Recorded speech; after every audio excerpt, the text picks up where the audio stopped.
descansaré. Confío en Jesús, no hay otro nombre. Él es el autor de nuestra fe. Hijo del hombre, no temeré. En la sombra de sus alas permaneceré.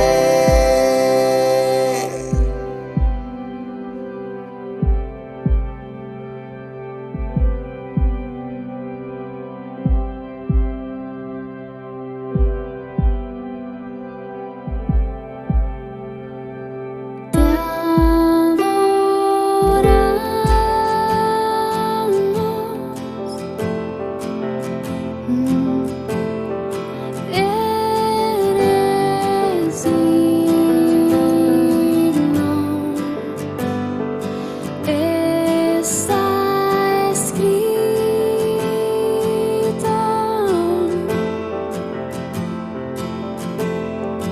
has vencido,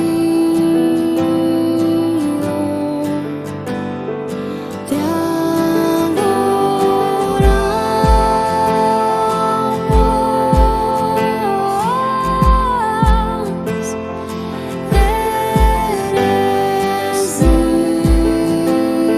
digno, está escrito,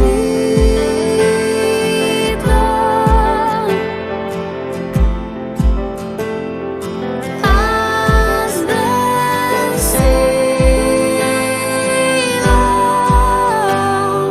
te adoramos,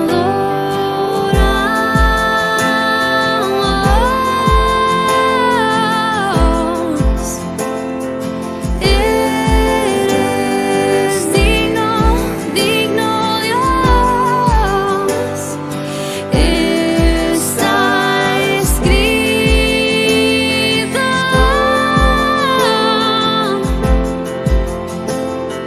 has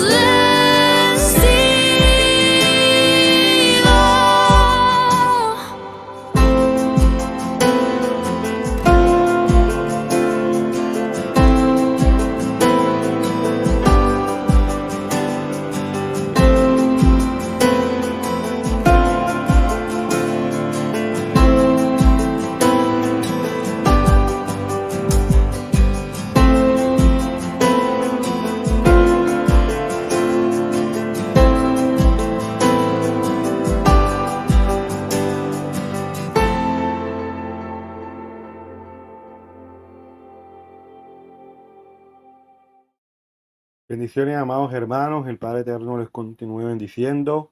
Gracias le doy alaba porque me permite estar aquí con ustedes y poder compartir su santa y bendita Torá. La verdad es que le doy gracias al Señor porque en medio de todo lo que hemos aprendido hasta ahora, pues el Señor nos ha permitido reafirmar todo lo que a través de su instrucción nos ha permitido conocer. Y pues en este inicio de semana vamos ya a continuar con lo que es el estudio del capítulo 26 del libro de Mateo. La verdad es que ha sido un estudio muy interesante, un estudio muy bueno y que yo sé que ha sido de mucha bendición para mi vida, lo ha sido y sé que también para la vida de ustedes. La verdad es que me siento muy contento porque ha sido un avance que hemos ido teniendo poco a poco y que el Padre nos ha permitido ir creciendo conforme a su perfecta voluntad. Entonces, fíjense que ya íbamos a compartir ya la segunda parte de este capítulo 26 que va hasta el verso 46. Entonces, vamos a compartir siempre bastante información, vamos a compartir siempre, este, pues muchas cosas, las cuales quizás vamos a aprender nuevas, por lo menos yo aprendí muchas cosas en este capítulo y que yo sé que el Padre nos va a ir ayudando a poder ir complementando cada cosa que vamos aprendiendo aquí con lo que va enseñando nuestro pastor, va enseñando nuestro hermano José y nuestro hermano Fede. Entonces, gloria al Padre por eso. Les invito, mi amado hermano, que antes que nada, pues, antes de empezar, coloquemos en manos del Señor este momento y que sea el Padre, pues, glorificándose en medio de todo. Señor, mi Dios, en esta mañana, Padre, nos presentamos delante de ti, dándote la gloria, la honra, la alabanza. Gracias, Señor, porque tú has sido más que bueno con cada uno de nosotros y nos has permitido poder acercarnos ante ti, Señor, y poder, Señor, sacar este espacio para poder estudiar tu palabra. Te pedimos, Señor, que seas tú, Padre Santo, hablándonos, Señor. Te pedimos que seas tú, Señor, llenándonos de ti, Señor, y que esta palabra que hoy aprendamos, Señor, sea de mucha edificación para cada uno de nosotros. Bendice a nuestra congregación, Señor. Colocamos en tu mano la reapertura del local donde estamos, Señor, para el siguiente año. Que sea todo, Señor, acorde a tu voluntad. Tú conoces aún las necesidades que como congregación tenemos. Que seas tú, Padre, supliéndolas.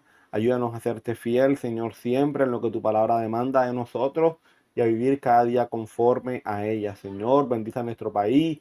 Bendice, Señor, a esta ciudad Cartagena. Dale sabiduría, Señor, mi Rey, a aquellos que están en los altos mandos, a nuestro presidente.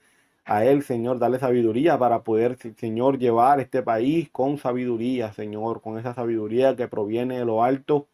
Te pido, Señor, que seas tú, Señor, guardando a este país, bendiciéndole y ayudándonos, Señor, pues a crecer como país también para la gloria tuya, conforme a tu voluntad. Gracias, Señor, te damos por este espacio, porque sé que a través de nuestros hogares, a través del testimonio que demos a otros, a través de las enseñanzas, Señor, de tu palabra, podemos contribuir a este país, Señor, mi Rey, para que se forme, Señor, como un país bíblico, un país, Señor, temeroso de ti. Y sabemos que a través de esta forma también nosotros podemos aportar a que nuestro país, Señor, mejore para gloria y honra de tu nombre. Gracias, Señor, te damos porque tú has sido bueno con nosotros, porque tú enviaste a nuestro Salvador, Yeshua, a morir por nuestros pecados, porque sabemos que si estamos aquí es por Él, porque sabemos, Señor, que si te obedeces a Él y que todo lo que hacemos, Señor, es para gloria tuya. Te pido que seas tú hablándonos, que no sea palabra de hombre, en el nombre amado de nuestro Salvador Yeshua. Amén y amén. Bueno, mis amados hermanos, permítanme mostrarles lo que hoy vamos a ver. Les voy a mostrar aquí las diapositivas y vamos a ver, fíjense, ahí está, la llamada Cena del Señor. Esa va a ser realmente, en este caso, por donde vamos a iniciar. Fíjense que vamos a iniciar desde el verso 17. Y vamos a ver del verso 17 hasta el verso 46. Vamos a ver bastantes versos, pero fíjense, con todo eso me ha tocado dividir este capítulo en tres sesiones.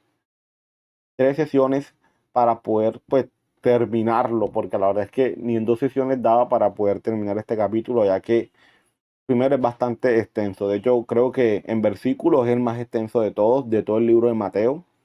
Entonces vamos a ir mirando poco a poco este primer punto que va hasta el verso 29, digamos que es el que más trae información.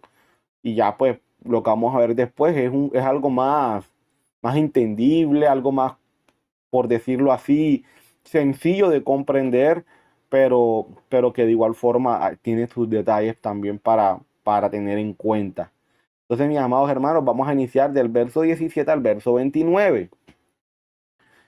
Vamos a ver estos versos uno a uno, poco a poco, para poder ir haciendo un mejor análisis de cada uno de ellos. Entonces vamos a ver, vamos a ir aquí pasando en la diapositiva. Fíjense, Mateo 26, verso 17. ¿Cómo inicia este verso? Fíjense, en la Reina Valera del año 1960, como dice. El primer día de la fiesta de panes sin levadura, vinieron los discípulos a Jesús diciéndole, ¿dónde quieres que preparemos para que comamos la Pascua? Cuando yo empecé leyendo estos versos y nada más en el verso 17 me quedé pensando un buen tiempo. O sea, yo decía, no me cuadra este verso. Yo decía, no me cuadra este verso, no me cuadra. Porque dice, porque nosotros sabemos, o sea, primero nosotros sabemos y tenemos claro de que ciertamente Pascua está pegadito con panes sin levadura. O sea, hoy es Pascua, ya sabemos que el día de mañana es panes sin levadura. O sea, son dos fiestas bíblicas que están ahí, como dice uno, al pegue. Pero aún así no me cuadraba. Porque es que dice, el primer día de la fiesta de los panes sin levadura. O sea, también hay que saber que panes sin levadura, ¿cuánto dura? 7 días. Por eso es que dice el primer día de la fiesta. O sea, el primer día de la fiesta es un día, cierto, que está después de Pascua. Ya Pascua ha terminado y empieza panes sin levadura. ¿Y por qué no me cuadraba? Porque el texto empieza diciendo de que todo lo que vamos a ver se da en el primer día de la fiesta de panes sin levadura. Pero para que sea panes sin levadura, ya Pascua tuvo que haber pasado. Y no es lógico que los discípulos le estén preguntando en el primer día de la fiesta de panes sin levadura a Jesús, ¿dónde quieres que preparemos la Pascua? No tiene sentido. Porque ya para el primer día de panes sin levadura ya Pascua pasó. Entonces ya cuando apenas entré, yo dije, bueno, ya, porque recuerdo yo dije, bueno, voy a empezar a leer los versos para ver qué puedo ir mirando.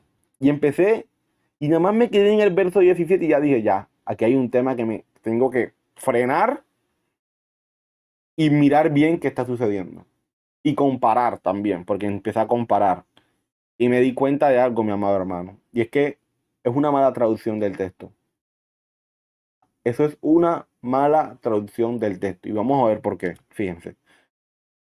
Aquí está, en otras palabras, lo que les dije ahorita. Todos los que conocemos que Pascua se celebra el día 14, porque es el día 14, y panes sin levadura se celebra el día 15, sabemos que si es el primer día de panes sin levadura es porque ya Pascua pasó, lo cual nos deja un conflicto, porque sabemos que para que primeramente se celebre panes sin levadura, ya se tuvo que haber celebrado Pascua.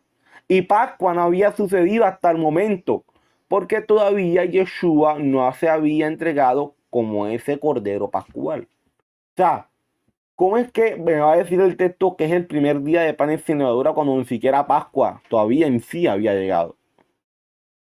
Entonces, es un conflicto, porque tú dices, ¿qué pasó aquí? O sea, ¿qué pasó aquí? Fíjense lo que dice Levítico 23 del 4 al 8. Estas son las fiestas que el Señor ha establecido. Muy importante. Son las fiestas que el Señor ha establecido. Eso quiere decir que ningún hombre las instituyó. O sea, eso no fue que el día de ayer, ¿cierto? Se nos ocurrió así como por arte de magia, se nos prendió la varita mágica y empiecen a celebrar estas fiestas. No. Eso fue que ya el Padre lo había dicho, que Él mismo había establecido esas fiestas. Dice, las fiestas solemnes en su honor, que ustedes deberán convocar en las fechas señaladas para ellas. La Pascua del Señor, ¿cuándo comienza? El día 14 del mes primero, a la hora del crepúsculo. O sea, a la hora, en este caso, en el anochecer. El día 15 del mismo mes comienza la fiesta de ¿qué? De los panes sin levadura, en honor al Señor. Si se dan cuenta, Pascua es el 14 y panes sin levadura es el 15. Pero si me están diciendo que es el primer día de panes sin levadura es porque es el día 15. Eso quiere decir que ya Pascua pasó. Y no tiene sentido que después los discípulos le pregunten, Señor, ¿y dónde preparamos Pascua? ¿Cómo usted me va a preguntar si dónde preparamos Pascua si ya estamos en panes sin levadura? Ya Pascua pasó. ¿Sí me entienden? Esa sería la respuesta en nuestro Salvador. Pero ahí nos damos cuenta de que no, o sea, hay un error de traducción al comienzo. Dice, el primer día celebrarán una fiesta solemne. Claro, el primer día de panes sin levadura, ¿qué van a hacer? Celebrarán una fiesta solemne en su honor. Ese día no harán ¿qué? Ningún trabajo, o sea, es un shabatón, es un shabat alto. Durante 7 días presentarán, ojo y ojo. Aquí, ¿por qué digo este tema de shabatón? Quizás algunos no lo comprenden, yo sé que algunos sí lo van a comprender. Pero ¿por qué lo digo esto? ¿Por qué? Porque va a ser muy importante para entender algo más adelante. Y eso de todas maneras lo voy a explicar, no en este domingo, pero cuando se presente lo voy a explicar. Para que se pueda entender algo muy importante, de lo cual también ha surgido una teología, digamos que completamente errada a lo que el texto bíblico está diciendo. Durante 7 días comerán panes sin levadura. El primer día celebrarán una fiesta solemne en su honor. Ese día no harán ningún trabajo. O sea, el primer día de panes sin levadura es un día de Shabbat, un día de descanso. Durante 7 días, ¿qué van a hacer? Presentarán al Señor ofrendas por fuego. Y el séptimo día, ¿qué van a hacer el séptimo día? Que es el último día de la fiesta. una fiesta solemne en su honor. Ese día no harán ningún trabajo. Esto quiere decir que en panes sin levadura, el primer día de la fiesta y el séptimo, que es el último día de la fiesta, los 2 días son ¿qué? Son días de reposo. Y obviamente el día de Pascua, cuando se celebraba Pascua, también era un día de reposo.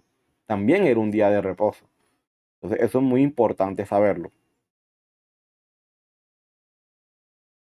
Dice, más bien nos damos cuenta que cuando el texto en la versión Reina Valera, que era el primer día de panes sin levadura, sabemos por el texto en Levítico que es un error de traducción por no conocer el texto hebreo. Por no conocer el texto hebreo. Fíjense, en otras traducciones dice aquí el primer día, lo cual está equivocado.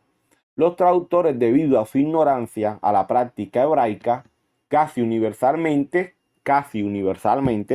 tradujeron la palabra protos como primero en vez de como antes. Entonces, para empeorar las cosas, añadieron la palabra día al texto. Y leer el verso con el entendimiento que la palabra protos en este verso significa antes. Es que el texto original no tiene la palabra día como primer día. Esa palabra día fue añadida al texto. Y así está confirmado en Marcos y Lucas. Fíjense lo que significa proto. Está proto, primero, primera, jefe. Pero fíjense lo que significa aquí, vean. Antes. También significa antes en algunos contextos. Y en este contexto es lo que significa. Primero en rango, influencia, honor, jefe, principal. Sin el artículo y absolutamente agregado a un sustantivo principal, equivalente al primero, anterior. ¿Qué pasa? Usualmente cuando se usa esta palabra protos no es para referirse a un primer día, es para referirse a algo que es principal, que es influyente. Es como por lo menos cuando decir, oye, tú estás de primero, pero a veces ese primero no va en que él sea en sí el primero, sino que él es el más importante, el más influyente, el primero pero en rango. Pero como tal no se usa para el tema de los días. Porque de hecho ahí la palabra día fue agregada. Porque fíjense cómo lo dice algunas versiones hebreas.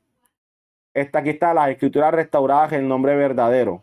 Ahora, antes del Moed de Yad Hatmatzot, o sea, antes de la fiesta, de la solemnidad de la fiesta de panes sin levadura, o sea, antes de panes sin levadura, fíjense que nos dice antes del día de panes sin levadura.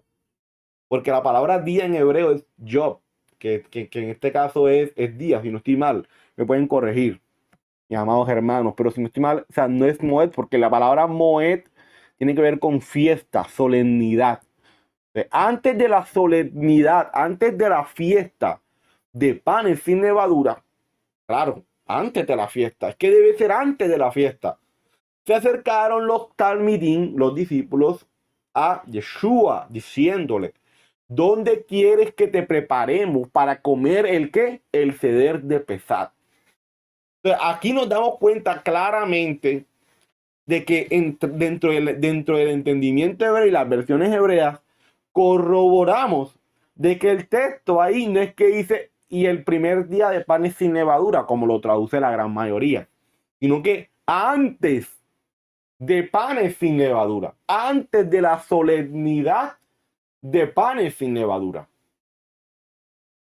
Antes de esa solemnidad, claro, porque en este caso, Pesach, Pascua, es antes de panes sin levadura, no es después de panes sin levadura, es antes. Ahí sí ya está, como que dice uno, alineado con el texto de Levítico 23. Si nos damos cuenta que es un error de traducción. Ahora fíjense cómo lo traduce esta versión, Biblia K2 Israelita Mesiánica. Antes de la festividad de Matzah, ahí está. Antes de la festividad, fíjense que no está la palabra día. La palabra día se añadió al texto para dar a entender lo que el traductor quería decir acerca del texto. Los talmidim vinieron a Yahshua y preguntaron, ¿dónde quieres que preparemos el ceder? ¿El ceder? ¿Cuál ceder? El ceder de Pascua. Porque era la fiesta de Pascua. Porque antes de panes sin levadura, ¿qué hay? Pascua. Pascua para el Señor. Entonces, mis amados hermanos, qué importante conocer esto. Qué importante conocer la Torá para poder entender y decir con humildad, hey, hubo un error aquí. Porque, ojo, no estamos desestimando a aquellos que tradujeron el texto. Más bien estamos corroborando algo que mi hermano José, mi pastor, el hermano Fede y aún mi persona hemos dicho aquí. Como seres humanos nos vamos a equivocar. Esas personas estuvieron más cerca al tiempo de Yeshua, ¿cierto? Tuvieron un mejor contacto con los discípulos, con aquellas personas que quizás pudieron conocer a nuestro Salvador más de cerca. Y aún así cometieron errores. Pero no es para decir, se equivocaron y empezar con el dedo señalador. Es para decir, se equivocaron porque entendemos que son seres humanos. Pero aún así fueron servidores que el Padre usó para llevar a cabo y expandir su palabra. Entonces, ahí nos damos cuenta, mi amor hermano, que también nosotros somos esos instrumentos que el Padre usa para llevar su palabra, para expandir su palabra, sabiendo Él que también vamos a cometer errores. O sea, sabiendo Él de que también nos vamos a equivocar. Pero aún así Él nos usa en medio de esos errores. Entonces, aquí, como ya conocemos el texto en hebreo, como ya en este caso, también gracias al Padre y solamente por su gran misericordia estamos celebrando la fiesta. Entonces, como ya conocemos esto, decimos, oye, ven acá, no puede decir que el primer día de panes sin levadura si todavía Pascua no se ha celebrado. Primero tiene que pasar Pascua para que después ahí sí llegue el primer día de panes sin levadura. Entonces, si se dan cuenta lo importante de celebrar y conocer las fiestas. Amén. Entonces, es claro que el verso 17 en las versiones donde se dice que es el primer día de panes sin levadura corresponde a una mala traducción del texto bíblico debido al poco entendimiento que se tenía acerca del texto hebreo y de las fiestas bíblicas. Entonces, un entendimiento bajo, poco, de la mentalidad hebrea, de los textos en hebreos, nos va a llevar a tener malas traducciones bíblicas, a tener malas interpretaciones bíblicas. Y de hecho, esto fue algo que en esta semana nuestro pastor compartió una imagen acerca de eso, de que ¿por qué resistirnos a estudiar la palabra desde esa mentalidad hebrea? Entendiendo que todos ellos eran hebreos. O sea, ¿por qué resistirnos a eso? ¿Por qué resistirnos a estudiar hebreo? ¿Por qué verlo como algo en poco? Si vemos que nos ayuda a comprender su palabra mejor. Y ahí está, fíjense, con nuestro hermano José nos ha sucedido. El hermano José presenta el texto en hebreo y como ya tiene un conocimiento de las letras en hebreo, de cómo se dice, le queda más fácil entenderlo. Y que desde el punto de vista hebreo se ven muchas otras cosas que nada más leyéndolo en español no se ven. Entonces ahí está el hermano José que también puede decir con toda seguridad y que sabemos que todo lo que estamos enseñando y aún lo que no estamos enseñando, decimos con toda seguridad la gran importancia que tiene entender la palabra desde su idioma original. Entonces, es algo que hemos entendido porque lo hemos vivido y que de esa misma forma queremos que ustedes también lo coloquen en práctica. Y no desestimar eso. No desestimar es que vamos a estudiar hebreo. No desestimar es que, no, es que yo no creo que eso sea tan importante. No, sí es importante. Y si para el Padre fue importante transmitirla en hebreo, ¿por qué nosotros hemos de desestimarlo? ¿Por qué nosotros hemos de desestimarlo? Sigue diciendo los otros versos. Ya comprendimos el verso 17. Ahora vamos al verso 10, del 18 al 19. Y él dijo, id a la ciudad a cierto hombre y decidle, el maestro dice, mi tiempo está cerca, en tu casa celebraré Pascua con mis discípulos. Y los discípulos hicieron como Jesús les mandó y prepararon la Pascua. Yo me preguntaba, yo decía, caramba, pero ¿cómo es que Yeshua le va a decir a sus discípulos, vayan donde cierto hombre? Y le dicen que yo voy a celebrar Pascua allá. O sea, dentro de nuestra cultura es como para nosotros imaginarnos que venga un hombre y nos diga, mira, ve, yo tengo una fiesta, yo la voy a celebrar en tu casa. Yo tengo una fiesta, yo en tu casa la voy a celebrar. Dice, ¿y este con qué derecho viene a mi casa? Que voy a celebrar una fiesta. No dice que no, claro. ¿Sí me entienden? Pero esa es así como quizás nosotros nos lo imaginamos desde nuestra mentalidad. Entonces, para, para lograr entenderlo mejor, decimos, no, es que era nuestro Salvador. Que claro, como era nuestro Salvador, el Señor colocaba en el corazón de las personas que actuaran conforme a su voluntad. Quizás a veces hasta lo imaginamos así. No es que nuestro Salvador tenía el poder para convencer a la persona de que se celebrara Pascua en su casa. Pero ahí llega también otro tema. ¿Cómo logramos entender esto mejor? Desde la mentalidad hebrea. ¿Por qué?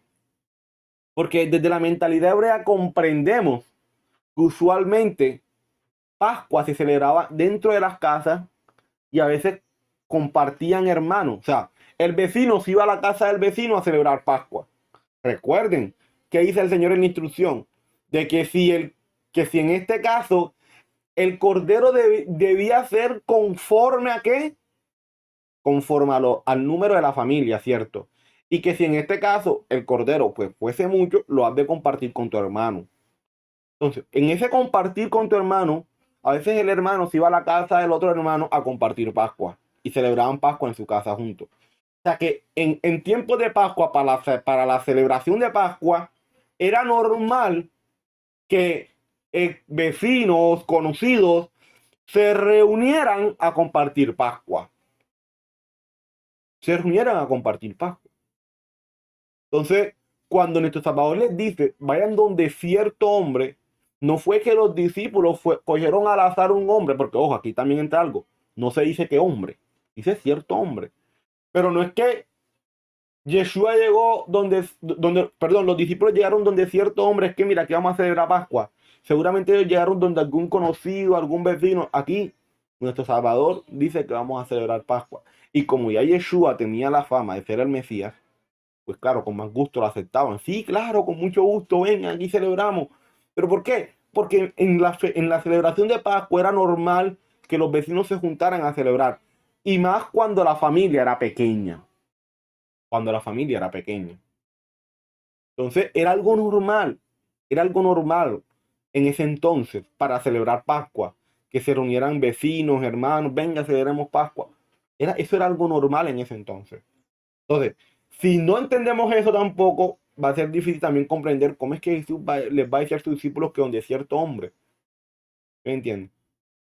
Entonces es también entender esas cosas. Dice el verso 19, y los discípulos hicieron como Jesús les mandó y prepararon la Pascua. ¿Qué dice que preparó la Santa Cena o la Eucaristía? No. La Escritura dice que preparó la Pascua, porque la Pascua conmemoraba, la salida de Egipto. Porque piense que yo coloqué en el título de estos versículos la llamada Cena del Señor. Desde aquí es donde se saca el tema de la Santa Cena o el tema de la Eucaristía, ¿cierto? Pero nos damos cuenta de que no se celebraba ni Santa Cena ni Eucaristía, era celebración de Pascua. Ellos prepararon Pascua para celebrar Pascua. Porque ¿qué conmemoraban en Pascua? La salida de Egipto. La salida de Egipto. Pero ya en este caso no sería la salida de Egipto. Porque fíjense lo que dice Jeremías. Por eso afirma el Señor Adonai. Vienen días que ya no se dirá. Por la vida del Señor que hizo salir a los israelitas de la tierra de Egipto, sino por la vida del Señor que hizo salir a los israelitas ¿de dónde? De la tierra del norte y de todos los países a donde los había expulsado. Yo los haré volver a su tierra, la que antes di a sus antepasados. Entonces, lo que estaba haciendo Yeshua en esa cena es que simbólicamente él se está ofreciendo como ese cordero, como el cordero que quita el pecado del mundo. Simbólicamente él se está ofreciendo como el cordero de la Pascua que ha de sacar a Israel, ya no de Egipto, sino de Cartagena, de Colombia, de toda América, de Europa, de China, de Japón, de todas las naciones. Eso es lo que va a ser el cordero de la segunda Pascua, del segundo éxodo. Ya no siendo un éxodo, o sea, una salida de Egipto, sino uno de todas las naciones donde se encuentra Israel, su pueblo. Yeshua está diciendo, ahora, a partir de esta Pascua, ya Israel no va a salir de Éxodo, perdón, de Egipto. Ahora Israel va a salir de todas las naciones donde yo lo expulsé. Van a salir del paganismo, van a salir de sus costumbres paganas, van a salir de todo lo que este mundo los ha querido poner. Y van a salir a mí, van a salir a la obediencia a mi Torah. Van a salir reconociéndose como pueblo mío, como nación santa, escogidos del Señor. Entonces, ahora Israel está saliendo de Cartagena, ahora Israel está saliendo de toda Colombia, vemos hermanos en Cali, vemos hermanos en Medellín y en toda Colombia vemos cómo el Señor está sacando a Israel del paganismo, de la religiosidad en la cual estaba. Y eso es lo que el Señor está haciendo hoy por hoy con todo su pueblo Israel. Lo está sacando de todo ese paganismo por lo cual generación tras generación se ha involucrado y lo ha puesto como esa nación santa que ha sido y que el Señor quiere que sea. Esto es lo que Yeshua está conmemorando, esa segunda Pascua, en la cual Él está diciendo, por medio de mí, por medio de mí que soy ese Cordero Pascual, Israel va a venir de todas las naciones. Porque primero se tenía que sacrificar el Cordero Pascual. Y ese Cordero Pascual iba a ser Él. Aquí les está diciendo, a partir de esta Pascua, Israel viene de todas las naciones. Por eso es que les mandan, vayan y prediquen en todos los rincones de la tierra. Primero, ¿en dónde? Primero en Jerusalén, después al norte y después ahí sí quiero que vayan a todos los rincones de la tierra a predicar este evangelio, a predicar esta palabra, para que Israel vuelva a mí. Y eso es lo que el Señor está haciendo en esta Pascua. Entonces, nos damos cuenta que está celebrando es Pascua. Eso es lo que está celebrando. Y que conforme a la profecía de Jeremías 16, iba a salir, ya no iba a ser esa Pascua donde Israel iba a salir de Egipto. Ahora iba a ser esa Pascua donde Israel va a salir de todos los países donde fue expulsado. Amén. Y vemos cómo el Señor, y nosotros hacemos parte de ese cumplimiento y vemos cómo el Señor en nuestra vida está cumpliendo esa profecía de Jeremías 16. Amén. Gloria al Padre por eso. Y sigue diciendo, versos del 20 al 25. Cuando llegó la noche, se sentó a la mesa con los 12. Cuando llegó la noche, ¿qué pasó? Se sentó a la mesa con los 12. Y mientras comían, dijo, de cierto os digo, que uno de vosotros me va a entregar. Y entristecidos en gran manera, comenzó cada uno de ellos a decirle, ¿soy yo, Señor? Entonces él respondiendo dijo, el que mete la mano conmigo en el plato, ese me va a entregar. A la verdad, el Hijo del Hombre va según está escrito de él. Mas ay de aquel hombre por quien el Hijo del Hombre es entregado. Bueno le fuera a ese hombre no haber nacido. Entonces respondiendo Judas, el que le entregaba, dijo, soy yo, maestro. Le dijo, tú lo has dicho. Tú lo has dicho. Imagínense. Fue un momento, digamos, extraordinario. Aquí estamos ya en el día 14. Recuerden que estamos ya celebrando Pascua. Ya estamos en la celebración. O sea, situémonos en celebración de Pascua en ese momento. Día 14 del primer mes. A las 6 p.m. ¿Por qué a las 6 p.m.? Ustedes dirán, porque fíjense, según lo que dice Génesis ¿cierto? Capítulo 1, verso del 4 al 5, y dice, Dios consideró que la luz era buena y la separó de las tinieblas. A la luz, ¿cómo la llamó? Día, y a las tinieblas, noche. Y vino la noche, o sea, vino en este caso las tinieblas y llegó la mañana. Ese fue el primer día. Pero ¿qué vino primero? La noche. O sea, primero viene la noche y después llega la mañana. Pero ¿qué es la mañana? En este caso es el día. O sea, no nos imaginemos como mañana para lo que nosotros es la mañana. De 6 de la mañana a 12 del mediodía. No.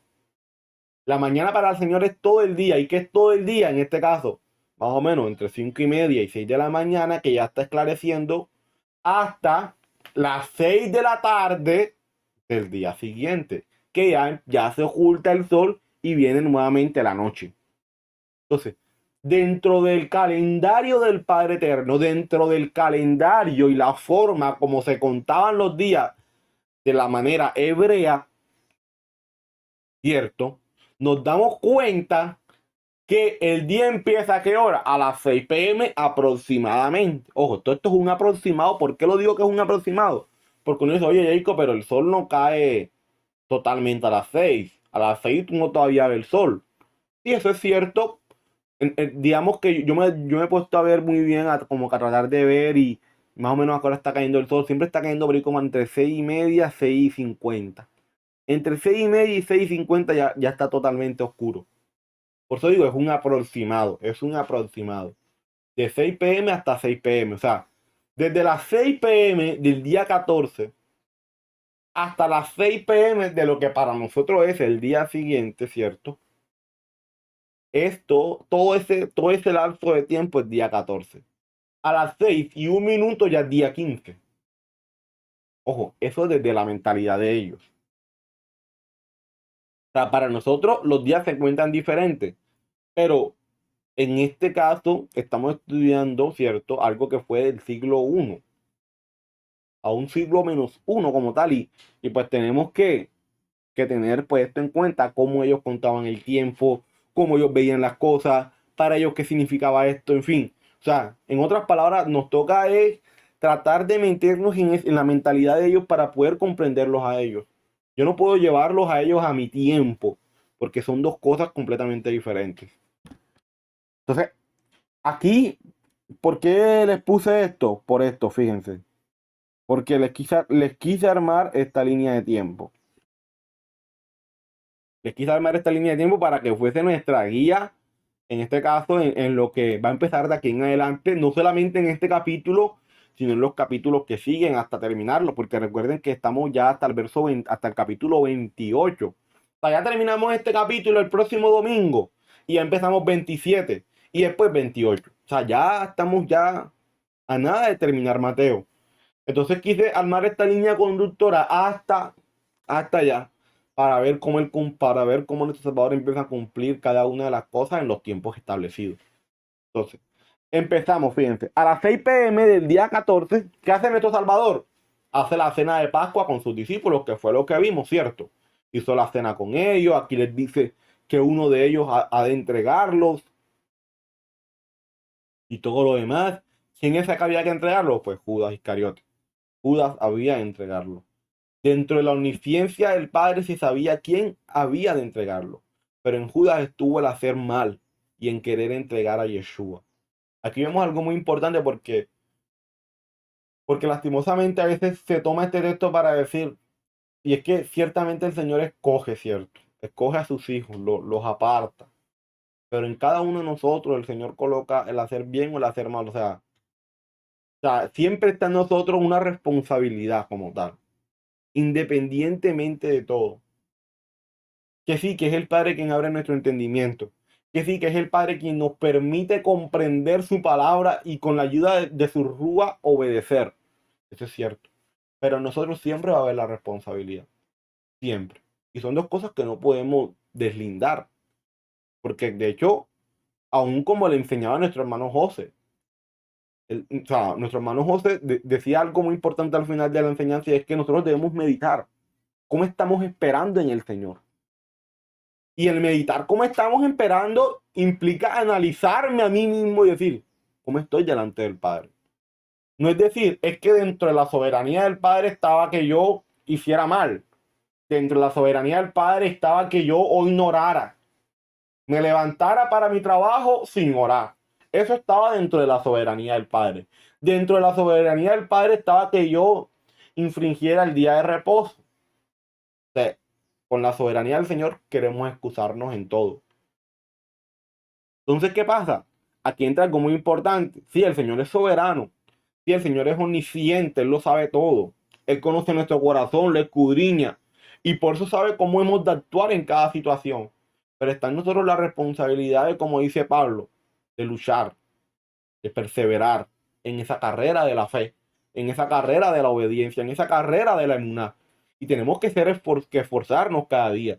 Tenemos que esforzarnos en orar, tenemos que esforzarnos en leer la palabra, tenemos que esforzarnos en hacer nuestros estudios, tenemos que esforzarnos en aún leer lo que el pastor nos envíe. O sea, en todas esas cosas tenemos que esforzarnos porque no es fácil. Nadie aquí puede decir, ah, no, para mí es fácil orar, para mí es fácil leer la Biblia. Yo me puedo leer la Biblia todo el día y eso para mí es lo más de normal. Yo puedo leer la Biblia 3 horas y yo me siento, mi hermano, como si nada.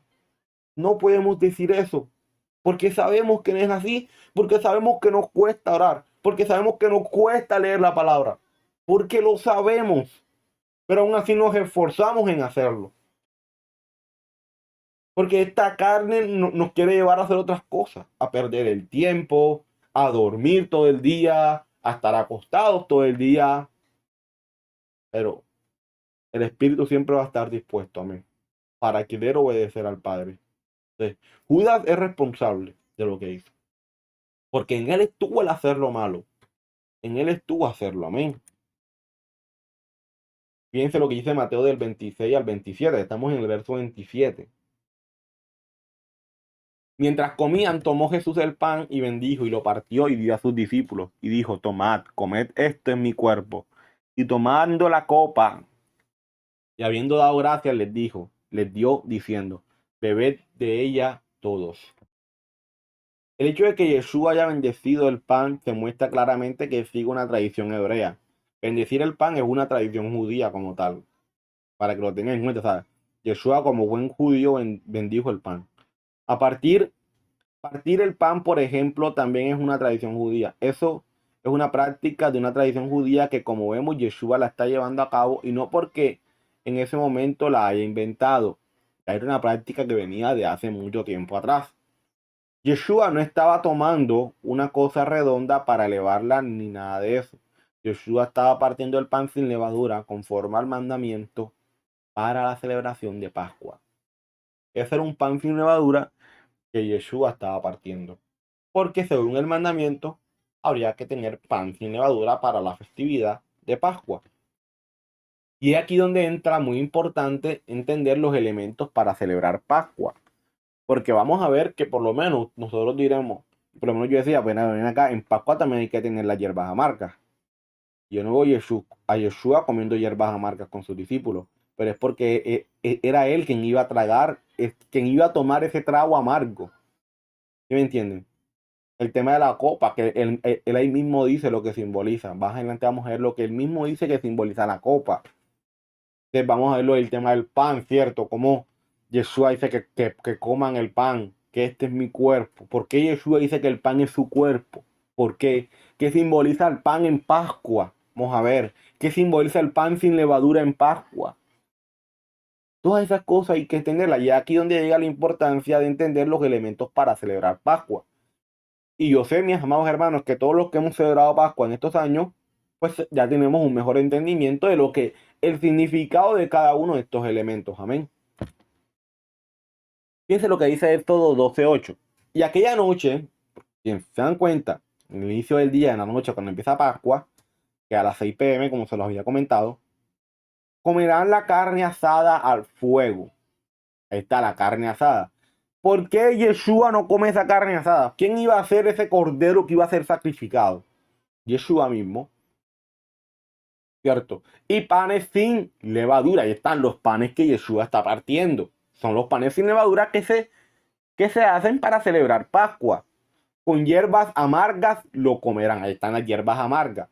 Nosotros no vemos en el texto que Yeshua está comiendo hierbas amargas. ¿Por qué? Porque ¿quién iba a tomar ese trago amargo? Yeshua en la cruz.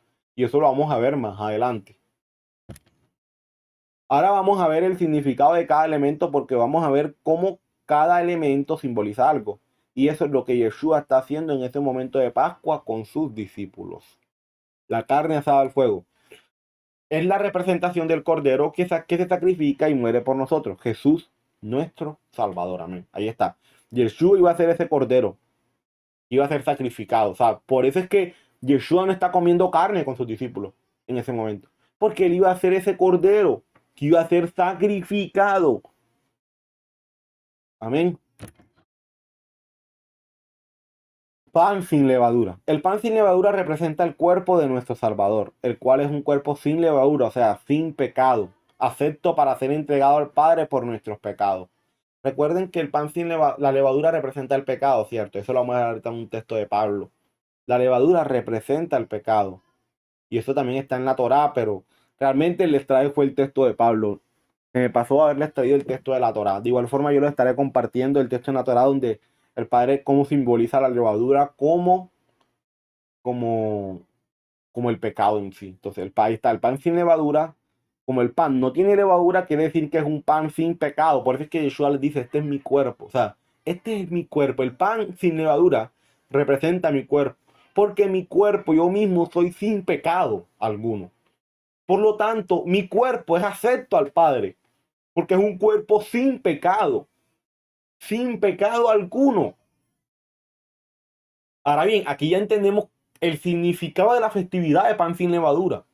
¿Por qué el Señor quiere que durante esos 7 días estemos comiendo pan sin levadura? Digamos, de manera simbólica.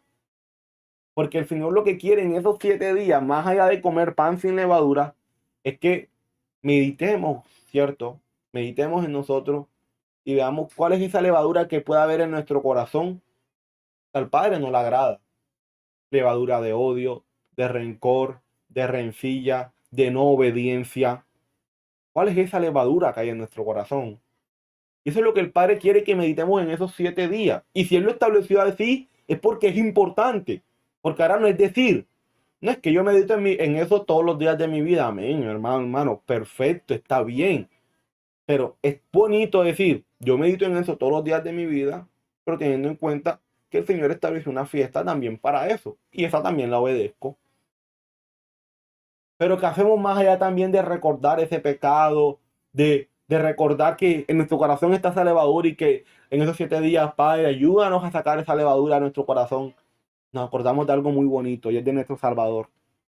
Él es ese pan sin levadura, porque Él es ese cordero que se entregó sin pecado, sin levadura delante del Padre. Y en Él también descansamos. Pero ese descanso no es para relajarnos y decir, ah, no, ya el Señor pagó por mis pecados, pues que haga la levadura que quiera ver en mi vida. No, ahora el Señor pagó por mí. Es ese pan sin levadura, es ese cuerpo perfecto que se entregó al Padre. Ahora yo también quiero ser como Él, quiero vivir para Él. Quiero ser ese ejemplo de Él aquí en la tierra. Y empiezo a sacar esa levadura de mi corazón para la gloria de su nombre.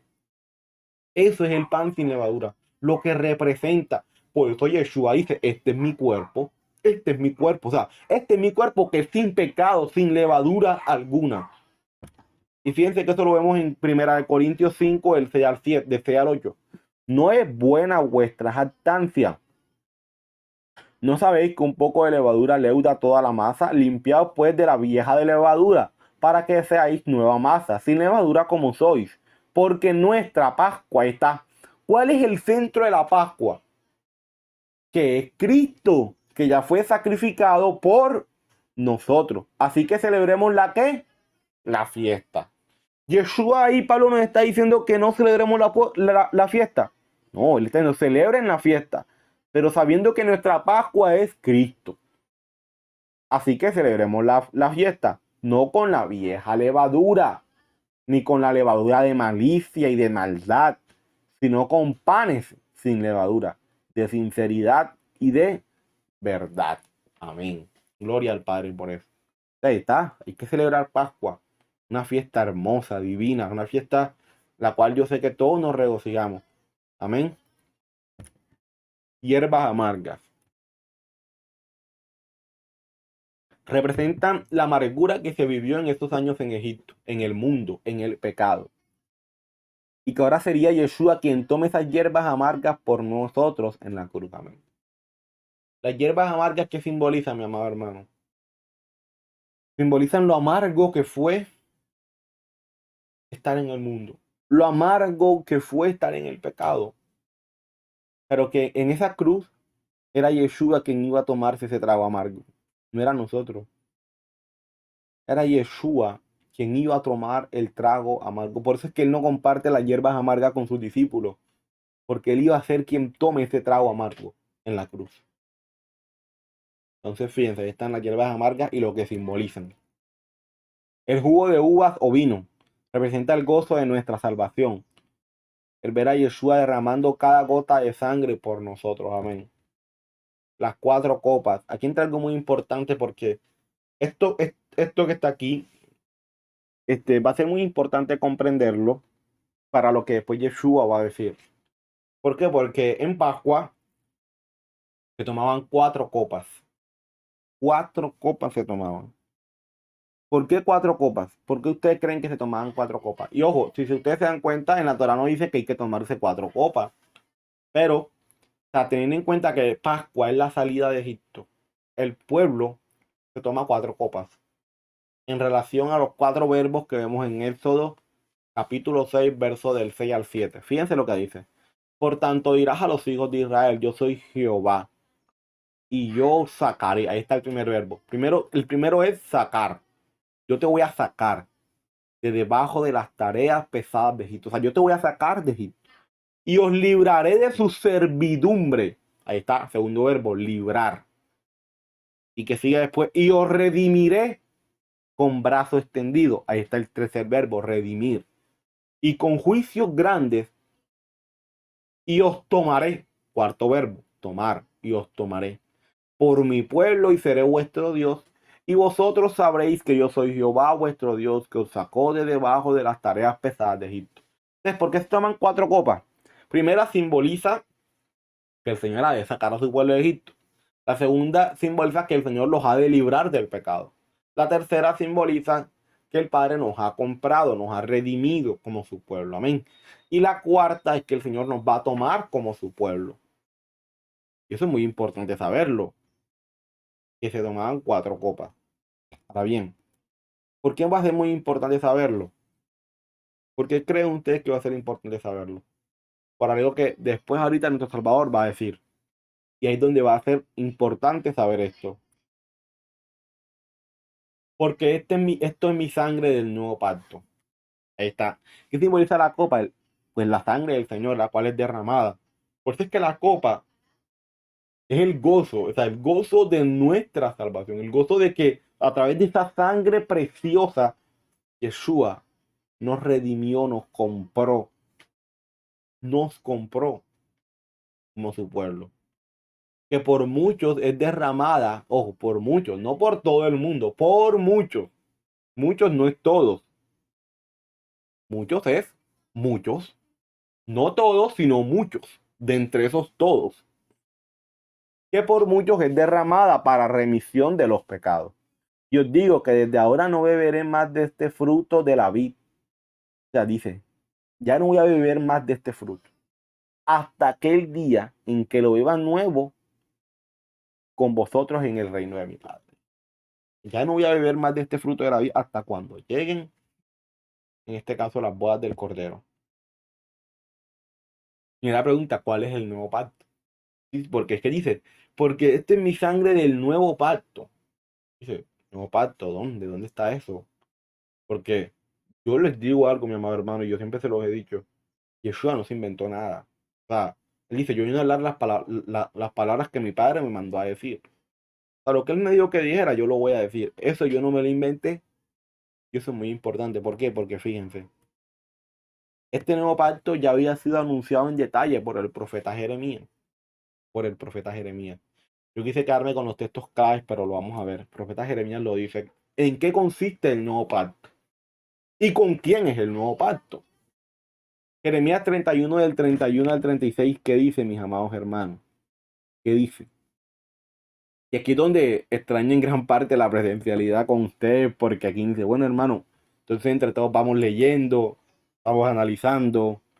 De igual forma, yo siempre les digo, hagan sus comentarios, que eso ayuda primero para saber qué tan entendido va el tema, segundo, por si tienen dudas, pues hacerlas y poder contestarlas, pero hagan sus preguntas en el chat, que es lo que hasta ahora hoy tenemos para poder comunicarnos mejor en lo que es la enseñanza.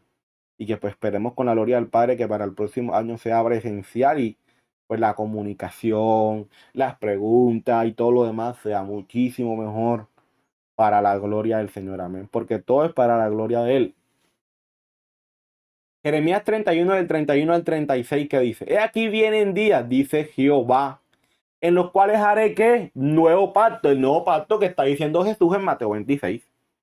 ¿Con quién? Pero ¿con quién es el nuevo pacto? ¿Con quién es el nuevo pacto? Con la casa de Israel y con la casa de Judá. Ahí está. O sea, el nuevo pacto no es con cualquiera, es con la casa de Israel y con la casa de Judá. Con ellos dos es el nuevo pacto. Eso quiere decir, mi amado hermano, de que si tú y yo hacemos parte de ese nuevo pacto, es porque tú y yo pertenecemos a la casa de Israel o a la casa de Judá. A una de esas dos pertenecemos.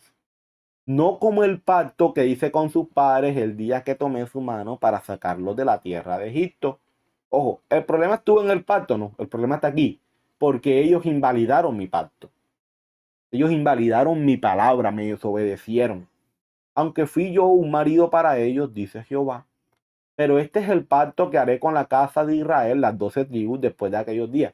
¿Cuál será ese nuevo pacto? Por eso es que Yeshua en Pascua está renovando ese pacto. Está diciendo, ya este pacto va a empezar a tener su cumplimiento de aquí en adelante.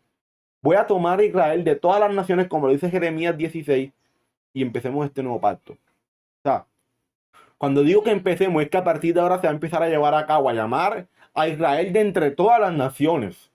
¿Y qué va a hacer con aquellos que va a empezar a llamar de entre todas las naciones? Aquí está. Daré mi ley en su mente y la escribiré en su corazón. Y yo seré a ellos por Dios y ellos me serán por pueblo. Amén. A eso que voy a empezar a llamar de entre todas las naciones que voy a hacer con ellos, les voy a poner mi ley en su mente y en su corazón. ¿Para qué? No para que esté de lujo, para que me obedezcan. Para que me obedezcan. Fíjense, ahí está lo que va a hacer el Señor después de esa segunda Pascua que está celebrando Yeshua. Empezar a llamar a Israel. Israel, vuelve a mí. Y no enseñará más ninguno a su prójimo ni ninguno a su hermano diciendo, conoce a Jehová, porque todos me conocerán, desde el más pequeño de ellos hasta el más grande, dice Jehová. Porque perdonaré que la maldad de ellos y no me acordaré más de su pecado. Así ha dicho Jehová, que da el sol para luz del día, las leyes de la luna y de las estrellas para luz de la noche, que parte el mar y braman sus ondas. Jehová de los ejércitos es su nombre. Si faltaren estas leyes de delante de mí, si faltare la luz para el día, el sol para el día, y la luna y las estrellas para la noche, si eso faltare, dice Jehová, también la descendencia de Israel faltará para no ser nación delante de mí eternamente. O sea, mientras nosotros veamos el sol que alumbre para el día y las estrellas y la luna que alumbre para la noche, ¿qué va a pasar? Ahí nos daremos cuenta que el Señor ha dejado su pacto con Israel. Mientras eso esté ahí en pie, nosotros sabemos que el pacto con el Señor sigue con Israel. El Señor no ha abandonado a su pueblo. Amén. El Señor no ha abandonado a su pueblo. Ahora, ¿en qué quiere decir Yeshua en el verso 29? Donde dice, y os digo que desde ahora no beberé más de este fruto de la vid hasta aquel día en que lo beba nuevo con vosotros en el reino de mi Padre. Amén. Para esto es importante entender que en Pascua se toman 4 copas. Las 4 copas representan los verbos utilizados en el mensaje de Dios, en el mensaje que Dios le da a su pueblo. Ahí están. Los sacaré, los libraré, los redimiré y los tomaré. Yeshua en la cena de la Pascua con sus discípulos toma 3 copas, las cuales significan. Primera copa es Los saqué del mundo, o sea, los saqué de Egipto. Segunda copa es los libré del pecado en el cual estaban viviendo en el mundo. O sea, los libré de la infracción de la ley. Los libré de infringir mi ley. Como lo dice Juan, primera de Juan 3:4, que el pecado es infracción de ¿qué? De la ley. Entonces los libré, pero ¿de qué te libró el Señor? ¿De qué te libró? De incumplir su ley. Tercera copa, los redimí. O sea, los compré. Nos compró a precio de ¿qué? De sangre. Por eso Yeshua dice, no voy a tomar esta. O sea, la cuarta copa no la voy a tomar. Hasta que los venga y los ¿qué? Y los tome como mi pueblo. En el reino de mi Padre vamos a tomar esa copa. Cuando Yeshua venga por segunda vez, vamos a tomar la cuarta copa, que es cuando el Señor nos tome como su pueblo. Amén. Qué bonito es eso. Qué bonito entender estas cosas. Qué bonito saber que en Pascua, cuando celebremos Pascua, nada más vamos a tomar las primeras 3 copas. Porque la cuarta copa la vamos a tomar con Él. Amén. Y os digo que desde ahora no beberé más de este fruto de la vid. El fruto de la vid se refiere a la cuarta copa, la cual significa que nos tomará como su pueblo. ¿Y cuándo será eso? Cuando Yeshua venga por segunda vez y toma a su pueblo Israel de entre todas las naciones para festejar las bodas del Cordero. Amén. En las bodas del Cordero tomaremos la cuarta copa para simbolizar el Señor ya nos ha tomado como su pueblo. Amén. El Señor es todo lo que existe. Y aquí entro en la reflexión que compartía nuestro hermano José. ¿Cómo estamos esperando en Él? ¿Cómo estamos esperando en Él para tomar con Él esa cuarta copa? ¿Será que realmente nos estamos preparando? ¿De corazón nos estamos preparando? ¿Cómo está nuestra intimidad con Él? ¿Cómo es nuestro día a día? En nuestro día a día nos vamos a dar cuenta de qué forma nos estamos preparando. Ahí está. En mi día a día, yo me di cuenta si me estoy preparando bien o me estoy preparando mal para tomar esa cuarta copa con el Señor. Es hora de meditar, reflexionar y decir cómo yo me estoy preparando para las bodas del Cordero. Cómo yo me estoy preparando para tomar esa cuarta copa con mi Señor. Amén. Ahora bien, vamos a ver los versos del 30 al 35, que es el segundo punto hoy. Pedro negaría a Yeshua. Y cuando hubieron cantado el himno, salieron al monte de los olivos. Entonces Yeshua les dijo, todos vosotros os escandalizaréis de mí esta noche, porque escrito está, heriré al pastor y las ovejas del rebaño serán dispersadas. Pero después que haya resucitado, iré delante de vosotros a Galilea. Respondiendo Pedro le dijo, aunque todos se escandalicen de ti, yo nunca me escandalizaré. Jesús le dijo, de cierto te digo que esta noche, antes que el gallo cante, me negarás 3 veces. Pedro le dijo, aunque me sea necesario morir contigo, no te negaré. Y todos los discípulos dijeron lo mismo. O sea, Pedro estaba, yo siempre yo en todo este estudio, ¿sabes de qué me he dado cuenta? Que Pedro era el que más hablaba. Pedro era el que más hablaba. A Pedro como que se le olvidaron muchos proverbios donde el Señor dice mejor callar, donde mejor habría que callar, de no hablar tanto, porque en la mucha palabrería que hay, necedad. En la mucha palabrería que hay, mi amado hermano, necedad. Eso hay en la mucha palabrería. Uno se da cuenta que la persona que más habla es a veces la más necia, porque en la mucha palabrería eso es lo que hay, necedad. Necedad. Y Pedro era así, Pedro le gustaba hablar bastante. Y en esa mucha palabrería, lo que había era necedad de Pedro. Señor, yo nunca, jamás, jamás. Yo jamás haría tal cosa, Señor. Pedro, antes de que el cante el gallo, me vas a negar 3 veces. A veces no estás así. Señor, yo jamás te fallaría en eso. Jamás. Jamás en mi vida. Yo sería incapaz, Señor. ¿Cómo? O sea, imposible yo fallarle al Señor en algo así. Jamás en mi vida. Muchas veces así nos pasa. Y cuando queremos ver, ¡pum! Ahí está. Caímos en el pecado. Por eso es que la palabra del Señor dice, aquel que cree estar firme, que mire que no caiga. Por eso es que vuelvo y regreso a lo que previamente dije. ¿Cómo estamos nosotros preparándonos para cuando el Señor venga? Porque aquel que cree estar firme, mire que no caiga. Y si tú no quieres caer, ¿qué debes hacer? Orar, leer la palabra, mantenerte meditando en el Señor. Entonces, ¿cuál himno? ¿Por qué hago esta pregunta? Porque dice, cuando hubieron cantado el himno, yo me pregunté, esta fue la primera pregunta que me dice, ¿cuál himno? ¿Cuál himno? Amén. Eso lo vamos a entender ahora. Y cita Yeshua en el verso 31, donde dice, porque escrito está. Si dice porque escrito está, es porque está citando un texto. ¿Cuál texto está citando? Eso es lo que vamos a entender. Y sigue diciendo, antes de que cante el gallo. Pues a qué se refiere con esa expresión. Eso también lo vamos a entender. Entonces, todas estas cosas, mis amados hermanos, es muy importante comprenderlas y que el Señor nos ayude a comprenderlas. ¿Cuál himno? Vamos a ver.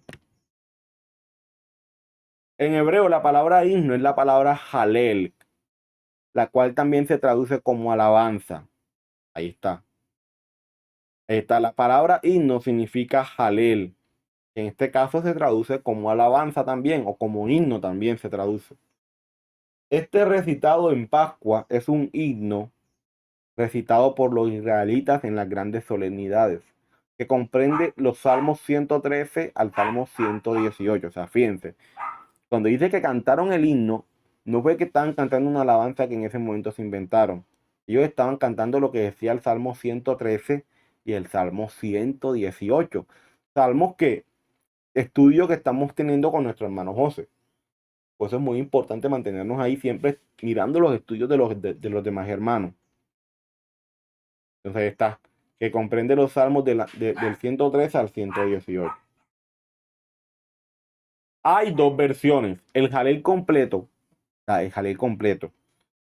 compuesto por los salmos del 113 al 118. Es recitado apenas en las grandes celebraciones. Ahí está, en las grandes celebraciones es recitado. Y el Jalel parcial, son omitidas las partes iniciales del Salmo 115. Ahí está. Se omiten las primeras partes del Salmo 115 que van del verso 1 al verso 11. Y también se omiten las del Salmo 116, que van del verso 1 al verso 11, siendo recitada en el primer día de cada mes en Rosh Hodesh y en las siguientes y en los días siguientes a la festividad de Pesach. ¿Eso qué quiere decir, mi amado hermano?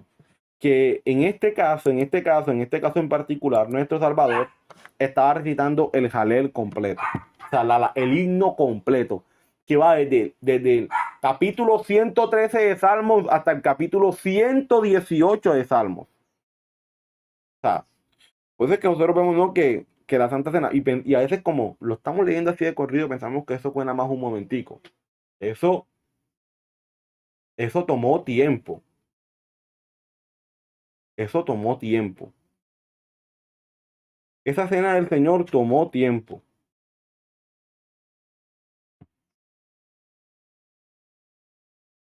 El Jalel está compuesto por 6 salmos, que son recitados como una unidad. Generalmente es cantado en voz alta, como parte del Shasharit por la mañana. 2 después de la Amidad o durante las oraciones nocturnas de la primera noche de Pesach. Este salmo solemne, oración de acción de gracias, conocido como el Gran Jalel o el Jalel completo también, se canta tradicionalmente al final de la cena pascual judía. Y probablemente también Jesús lo rezó en la última Pascua celebrada con los discípulos. Ahí está. A ello, en efecto, parece aludir la anotación de los evangelistas. Después de cantar el himno, salieron para el monte de los olivos. Eso que me da a entender que al parecer la festividad, o sea, la cena de Pascua de la noche termina con el canto de los himnos, que va desde el Salmo 103 hasta el Salmo 118. El horizonte a la alabanza ilumina el difícil camino del Calvario. Todo el Salmo 136 se desarrolla en forma de letanía, ritmado por la repetición antifonal, porque es eterna su misericordia. Amén. Gloria a ti, Señor. por todas estas cosas que estamos aprendiendo, que para mí también son nuevas porque no sabía esto. Yo nada más me hice la pregunta y dije, voy a consultar. Y dentro de la consulta esto fue lo que encontré. Y pues allí aprendiendo cosas nuevas, aprendiendo cosas nuevas. O sea, y nos damos cuenta que Yeshua, cuando dice que cantaron el himno, estaban recitando los salmos del 113 al 118. ¿Qué cita Yeshua en el verso 31? Yeshua en el verso 31 dice, entonces Jesús les dijo, todos vosotros os escandalizaréis de mí esta noche, porque escrito está, heriré al pastor y las ovejas del rebaño serán dispersadas. Está citando Zacarías 13, versículo 7. Levántate, oh espada, contra el pastor y contra el hombre compañero mío, dice Jehová de los ejércitos. Hiere al pastor y serán dispersadas las ovejas, y haré volver mi mano contra los pequeñitos. Sus discípulos se dispersaron cuando el Mashiach fue prendido. Pero también hay una alusión a la dispersión en el año 70 causada por Roma en la destrucción de Jerusalén y el templo. O sea, aquí dice que sabemos que después de esto, o sea, muchos de sus discípulos se dispersaron, haciendo alusión a eso. Pero también algunos dicen que también hace alusión a la dispersión que hubo en el año 70 por causa de Roma. Entonces, pues puede ser ese también el caso. Ahora bien, antes de que cante el gallo, esto es otro tema también que hay que aprender. Habló Yeshua diciendo, de cierto te digo, esta noche antes de que el Tarnegol, gallo, cante, me negarás Shalof Pamink, 3 veces. 3 veces me negarás. El gallo no hace referencia al animal, sino que es un sacerdote quien tenía el cargo de guardia y que su trabajo era abrir y cerrar las puertas del templo y llamar al resto de los sacerdotes y al pueblo, antes de que amaneciera gritando como el gallo, como el canto del gallo. Ahí está. Vamos a aprender más de estos temas, se los voy a mostrar. Ciertas declaraciones de Mishnah judía, Baadat Kamaf, del 7 al 7, han llevado a algunos a pensar que no se criaban gallos en Jerusalén, ya que su costumbre de escarbar la tierra ocasionaba inmundicia ceremonial. O sea, el hecho de relacionar el gallo con el animal no era ni siquiera lógico, porque en ese entonces no se criaban gallos en Jerusalén, por lo que dicen ahí en la Mishnah. Dicen que el canto del gallo al que se refirió Jesús era el Galicinium romano, una señal horaria que emitían con una especie de clarines. Al final de la tercera vigilia de la noche, los guardas romanos estacionados en las escalinatas de la fortaleza Antonia de Jerusalén. Dice, no se puede cuidar ganado menor en la tierra de Israel debido a que destroza los campos sembrados. O sea, sembrar, o sea, criar gallos en Israel en ese entonces no era lógico, ya que te iba a dañar todo tu sembrado, todo tu campo te lo iba a comer. Pero en Siria y en los desiertos de Israel no se pueden criar gallinas en Jerusalén a causa de las cosas santas, las comidas santas que pueden manchar las gallinas con su pico. Ellos tenían mucho cuidado de eso. Ya para ellos decir, este gallo picoteó, un ejemplo, mi pan, era un pan inmundo, no se podía comer. O sea, y por lo menos ellos lo veían así, no lo hacían. Ni lo pueden hacer los sacerdotes en todo el territorio de Israel por razón de las leyes que conciernen a los alimentos puros.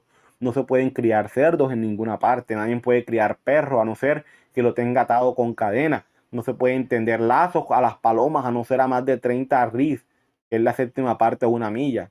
Y esto corresponde en este caso a 266 codos del lugar habitado. Ahí están, fíjense. Están las diferentes puertas en las que se colocaba el gallo, la cual sabemos un servidor romano que a la tercera vigilia hacía un sonido, ¿cierto? En forma de gallo. O sea, en forma de gallo quiere decir, el sonido era como el sonido de un gallo, en este caso. Pero más no que era un gallo, un animal. Y esto lo hemos aprendido con nuestro pastor nos lo ha explicado varias veces. Y pues aquí lo estoy reafirmando de que realmente no es un gallo, un animal como tal, sino que se refiere a un guardia romano que hacía el canto a la tercera vigilia de la noche. Él hacía ese sonido como tal. Entonces ahí nos damos cuenta de que también es ilógico, ¿cierto? Según la Mishnah, de que de que en Israel se criaran gallos en ese entonces, porque te dañaba todo tu sembrado, todo tu campo, te lo comía. Entonces, si tú cultivabas maíz, te comía todo el maíz, se te comía todo el maíz. Entonces, por tal motivo, era ilógico pensar que era un gallo como tal, el animal, como quizás nosotros por mucho tiempo, lo digo por mí, había pensado que así era. Oración de Yeshua en Getsemaní. Aquí terminamos, mis amados hermanos, en este punto de la oración de Yeshua en Getsemaní. Y aquí vamos a terminar. Y pues aquí vamos a ver algo muy bonito. La verdad es que le soy sincero. Cuando llegué a este punto, no sé, me sorprendí. O sea, fue una bonita enseñanza la que el Padre me dio en estos versículos, le soy sincero. O sea, la verdad es que la enseñanza fue muy bonita y quiero que me acompañen a ver estos versos. Entonces llegó Jesús con ellos a un lugar que se llama Getsemaní y dijo a sus discípulos, sentados aquí, entre tanto que voy allí y oro. O sea, Yeshua les dijo, espérenme aquí que voy a sacar un tiempo de oración. Cosa cierta, y nosotros decimos, no, es que hermano, es que yo nada más oro por ir como unos minuticos en la mañana, yo me despierto, hago mi oración y ya listo, ya quedo listo para todo el día. Y vemos cómo nuestro Salvador sacaba tiempo para orar. Y decía, hey, espérenme aquí, voy a orar. O sea, él le decía a la gente, pero a veces nosotros, lo digo por mí, estamos a veces con la familia en la visita y, digamos, sabemos en cierta medida que es un momento de oración que ya tenemos establecido. Solo por colocar un ejemplo. Y nos da pena a veces como que apartarnos para orar. Porque decimos, está la visita, qué pena con la visita. Y pueda que ciertamente sea así, no puede sacar el tiempo después. Pero a lo que voy con esto es que muchas veces cuando se trata de orar y de sacar tiempo para orar y leer la palabra, nos cuesta. Y para sacar excusas somos buenísimos, somos los mejores. Señores que esto, señores que estaba muy cansado, señores que es que tenía visitas y tú sabes, ya después pues me sentía muy cansado y me fui a acostar. Es que señor estaba con mi familia, es que señor, esto, lo otro, en fin, tantas excusas, tantas excusas. Las miles y miles de excusas que podamos sacar para nosotros son válidas, ¿cierto? Y nos cuesta sacar esos espacios, los cuales vemos que para Yeshua era importante orar. ¿Y por qué no para nosotros? ¿Y por qué no para nosotros? Fíjense que una vez, y ahora lo recuerdo, me di cuenta como que, ahora me di cuenta lo importante que fue ese comentario para mí una vez de un hermano que a la verdad que me ayudó a que hasta ahora lo recuerdo y lo recuerdo como que es verdad. Nosotros muchas veces vemos la oración como que un momento nada más ahí, como para cumplir oro, y ya oré y ya cumplí, y no debe ser así, ¿cierto? Y el hermano colocó el ejemplo, decía, ¿por qué Yeshua oraba? ¿Por qué Yeshua oraba? ¿Era porque estaba en pecado y tenía que acercarse al Señor a pedirle perdón? No, era perfecto. Era el mismo Padre, ¿cierto? Porque necesitaba algo del Señor y iba a orar y se lo pedía, ¿no? Él oraba porque amaba estar en la presencia del Padre. Amaba estar ahí con Él. Amaba ese espacio. Lastimosamente nosotros a veces no tenemos esa motivación para orar. A veces no oramos porque amo estar en la presencia de Dios. A veces oro más por un compromiso, porque estoy pasando por un problema, entonces oro, porque necesito algo de esto del Señor y entonces oro. O a veces oramos reconociendo nuestra necesidad de Él y vamos y oramos. Pero que no solamente sea reconociendo nuestra necesidad, que también sea porque amamos estar ahí en su presencia, porque amamos orar, porque nos sentimos gozosos, fortalecidos cuando estamos ahí en intimidad con Él. Amén.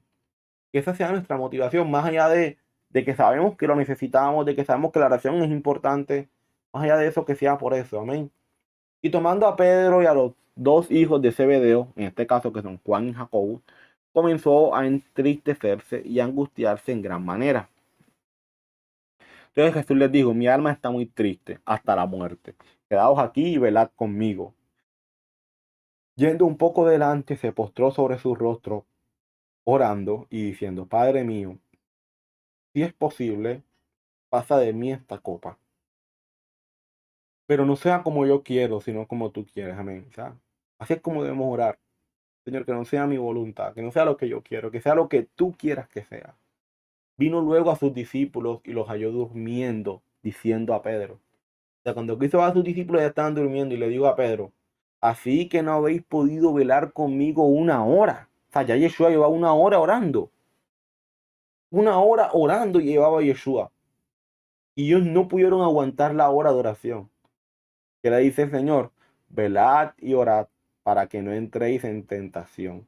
El espíritu a la verdad está dispuesto, pero la carne es débil. O sea, Yeshua le está diciendo, entiendo que su espíritu esté dispuesto para orar y estar conmigo, pero entiendo también que la carne es débil. O sea, los entendía. Entiendo que la carne es débil. Otra vez fue y oró por segunda vez diciendo, Padre mío, si no puede pasar de mí esta copa sin que yo la beba, hágase tu voluntad. Vino otra vez y los halló durmiendo porque los ojos de ellos estaban cargados de sueño. Y dejándolos, se fue de nuevo y oró por tercera vez diciendo las mismas palabras. Entonces vino a sus discípulos y les dijo, dormid ya y descansad. He aquí, ya ha llegado la hora, y el Hijo del Hombre es entregado en manos de pecadores. Levantaos, vamos, ved, se acerca el que me entrega. Se acerca el que me entrega. Yeshua al final les dice, duerman, descansen. Entiendo su debilidad. Entiendo su debilidad. Entiendo que quieren estar aquí, pero la carne es débil. O sea, aquí veo algo, ¿saben por qué? Porque Yeshua en vez de criticarlos, de juzgarlos, de decirle ustedes son unos perezosos, unos flojos, no quieren orar, par de flojos, par de perezosos, par de pecadores inmundos. En vez de decirles las palabras que nos podríamos imaginar para exhortarles y decirles que no estaban orando, que no estaban haciendo lo que deben hacer, Yeshua les dice, les entiendo, pero velad, o sea, velen y oren, porque el espíritu está dispuesto, pero la carne es débil. Pero Yeshua les habló con amor les habló y con amor les dejó una bonita enseñanza. Ahí está, fíjense. 6 p.m. más o menos, cierto, cena de Pascua con sus discípulos, más o menos, a esta hora.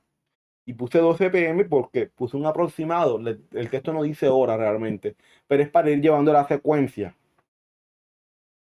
Oración de Yeshua en Getsemaní. Más adelante sí vamos a ver que los textos dicen hora, y a tal hora Yeshua, pero en este verso no, entonces por lo tanto quise colocar una hora así aproximada, puede estar equivocado, yo lo sé, puedo estar equivocado, una hora aproximada en la cual Yeshua va y hace su oración allá en Getsemaní.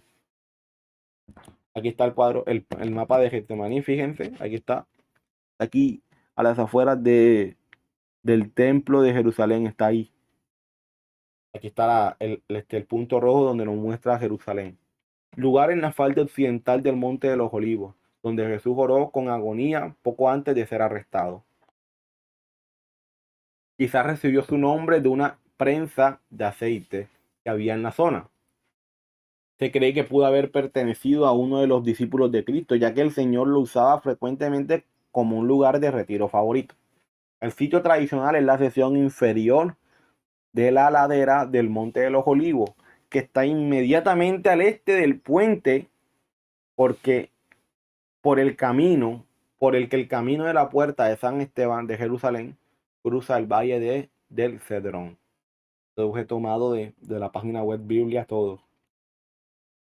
Aquí vemos que a pesar de que a las primeras de cambio no cumplieron con lo que dijeron de estar en todo con él, a pesar de eso el Señor no se desilusiona ni se enoja.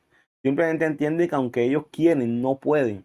Que a pesar de que en su espíritu y en su interior está el querer hacer el bien, no podían hacerlo. El apóstol Pablo lo dijo, dentro de mí está el querer hacer el bien, pero no puedo hacerlo. Se manifiesta otra ley en mis miembros que me lleva cautiva a la ley del pecado y la muerte. Miserable de mí, ¿quién me librará de este cuerpo de muerte? Amén. A veces no nos entendemos, ¿cierto? Queremos hacer lo que el Señor le agrada, pero no lo hacemos. No lo hacemos. Y eso mismo le pasaba al apóstol Pablo. ¿Cuántas veces te ha sucedido que estás dispuesto y haces todo lo posible por hacer lo correcto, pero no puedes? Y en ese momento de desilusión de ti mismo, pensando que el Señor te desecha, simplemente viene el Señor y te dice que Él sabe que quiere, pero conoce tu condición de carne débil.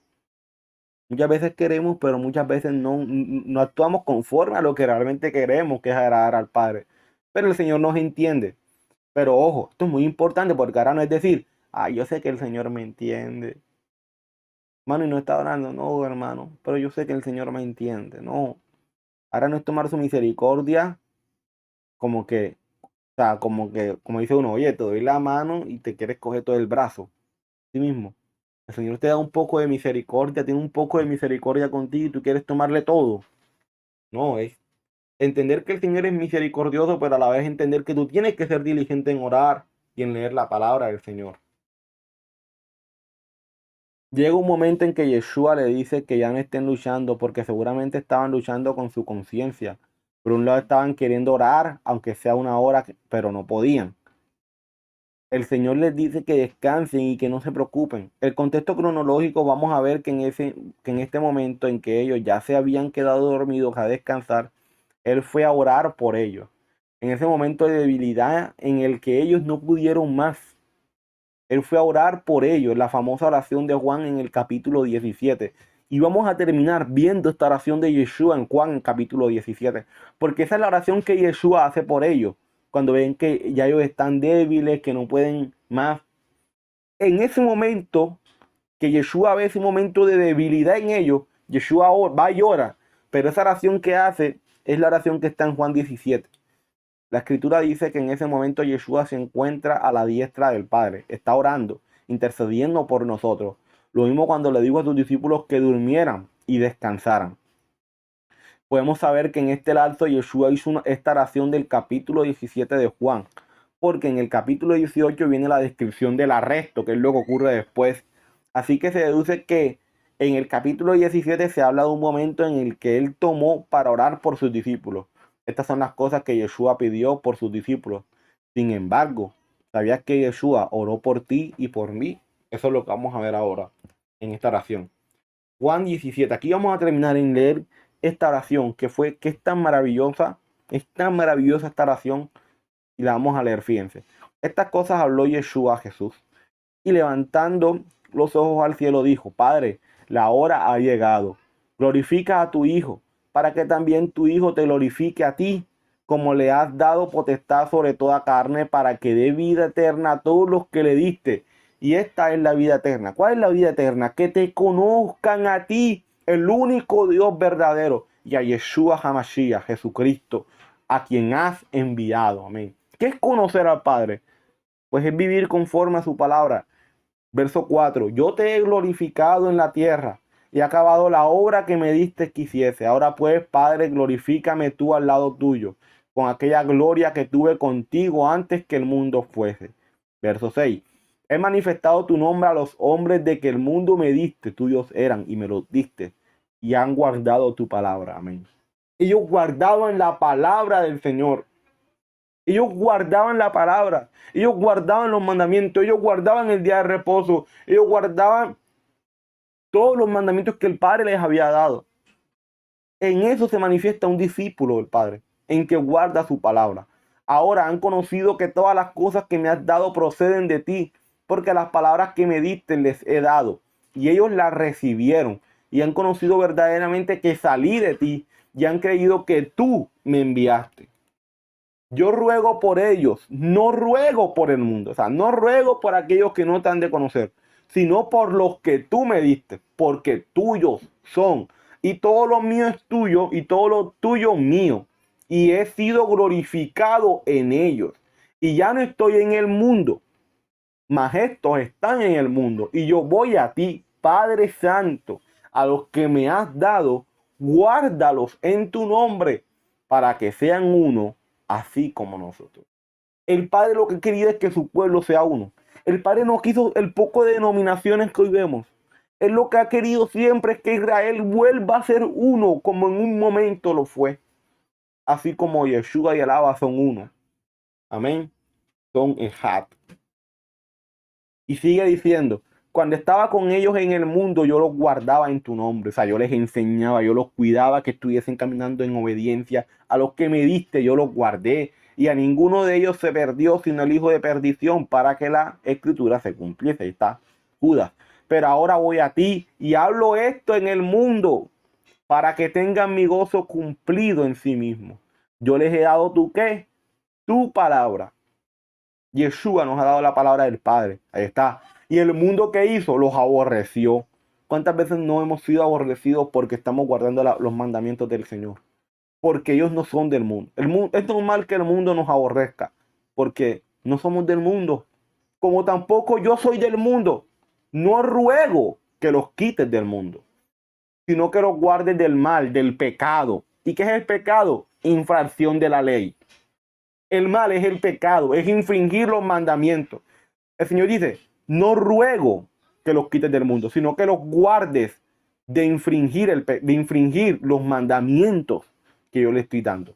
No son del mundo, como tampoco yo soy del mundo. Santifícalos ¿en qué? En tu verdad. ¿Qué es santificar? Apartar. ¿Qué es la verdad del Señor? Sus mandamientos. Esto lo vimos en Salmo. Y tus mandamientos son verdad. Santifícalos en tus mandamientos. Apártalos conforme a lo que dicen tus mandamientos. ¿Cómo yo vivo una vida santa? Guardando los mandamientos. Tu palabra, ahí está. Tu palabra es la verdad. Como tú me enviaste al mundo, así yo los he enviado al mundo. Y por ello yo me manifiesto a mí mismo. Amén, amén, dice. Y por ello yo me santifico a mí mismo. ¿Está? Jesús dice que él se santifica a sí mismo. Claro, porque es el mismo Padre. Para que también ellos sean santificados en la que, en la verdad, en la Torá. Amén. A través de la Torá somos santificados. Y aquí termina esta oración, mis amados hermanos, en estos últimos 6 versos. Mas no ruego solamente por estos. O sea, no ruego por los que están aquí, sino también por los que han de creer en mí por la palabra de ellos. Amén. Nosotros, para que todos sean uno, como tú, oh Padre, en mí y yo en ti, que también ellos sean uno en nosotros, para que el mundo crea que tú me enviaste. Amén.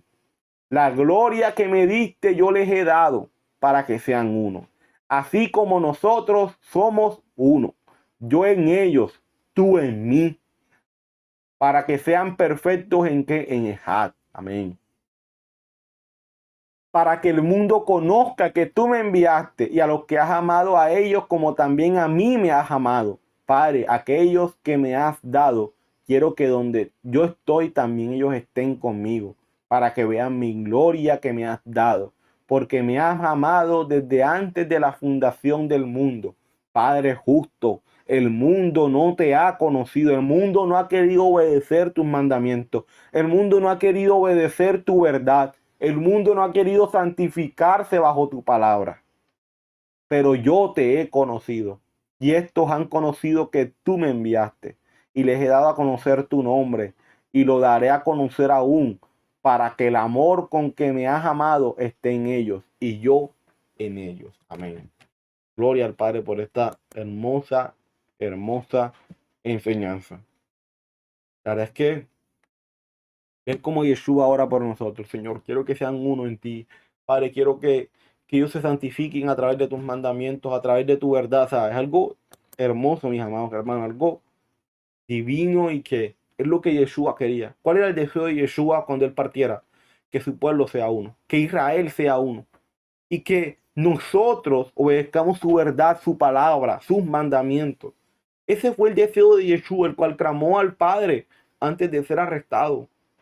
Señor, que sean uno, Señor, que se amen, Señor, que ellos guarden la verdad, que ellos sean santificados a través de la verdad. Y eso es lo que el Padre quiere. Amén. Ese ha sido su deseo siempre para con todo su pueblo Israel. Eso es lo que el Padre quiere. Por eso es que las tantas denominaciones no vienen del Padre. Que el Padre las permite es otra cosa. Pero entre la perfección del Padre está que Israel sea uno. No que Israel esté en en tantas denominaciones dividido. Y qué bonito aprender estas cosas.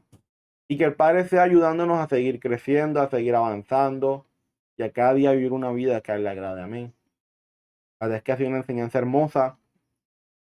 Que el Padre les bendiga, mis amados hermanos, que les guarde y que yo sé que esto que hayan aprendido aquí, pues lo coloquen en práctica para la gloria del Señor. Amén. Les invito a orar y a poder despedir este espacio. Padre eterno, bendito eres tú, Señor, por siempre y alabado es tu nombre. Gracias, Señor, te damos por este espacio, por darnos la oportunidad de conocer más de tu palabra, de aprender. Gracias por todo lo que hoy nos ha permitido conocer, Señor, y te pedimos que seas tú ayudándonos a seguir creciendo y a seguir avanzando en tu verdad. Gracias por todo lo que has permitido en nosotros y ayúdanos a cada día a vivir para ti. En tus manos colocamos, Señor, esta semana, Señor, y que todo lo que hagamos en ella para tu gloria lo hagamos. Bendito seas tú, Señor, en Yeshua, nuestro Salvador. Amén y amén. Bueno, mis amados hermanos, el Padre les bendiga, el Padre les guarde, que tengan una excelente semana para la gloria del Señor. Ya saben, los esperamos el siguiente sábado con nuestro hermano José. Estamos en la mañana, después con nuestro pastor y ya después finalizamos con estudio de hebreo y con nuestro hermano Fede. Entonces les esperamos que estén siempre atentos a las enseñanzas para cada día crecer en unidad como congregación. Amén, que es lo que Yeshua siempre ha querido y que el Señor les bendiga. Bendiciones a todos, amados hermanos.